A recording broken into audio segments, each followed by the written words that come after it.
பரிசு தொகுப்பு தொடர்பாக ஒரு முக்கியமான செய்தி தற்போது வெளியாகியுள்ளது. அது என்ன செய்தி போன்ற முழு விவரங்களையும் இந்த வீடியோவில் நம்ம இன்னைக்கு தெரிஞ்சுக்கலாம் வாங்க. பொங்கல் பண்டிகை வருகிற ஜனவரி 14ஆம் தேதி கொண்டாடப்பட இருக்கிறது.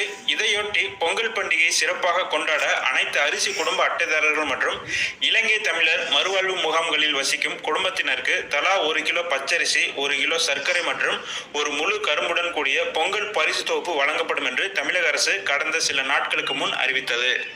மேலும் பொங்கல் திருநாளை முன்னிட்டு வழங்கப்பட உள்ள இலவச வேட்டி சேலைகள் அனைத்தும் தயார் செய்யப்பட்டு அனைத்து மாவட்டங்களுக்கும் அனுப்பி வைக்கப்பட்டுள்ளன.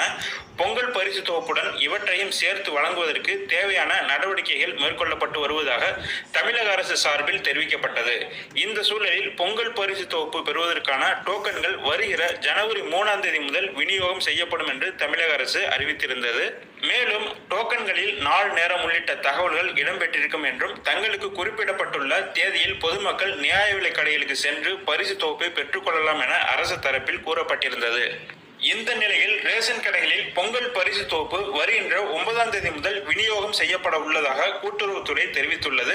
மேலும் பொங்கல் பரிசு தொகுப்பு விநியோக பணிகளுக்காக விடுமுறை தினமான ஜனவரி 3 மற்றும் 10 ஆகிய தேதிகளிலும் ரேஷன் கடைகள் இயங்கும் என்று, இதற்கு மாற்றாக ஜனவரி 15 மற்றும் பிப்ரவரி 22ஆம் தேதி ஆகிய தேதிகளில் விடுமுறை அளிக்கப்படும் என்று கூட்டுறவுத்துறை கூறியுள்ளது.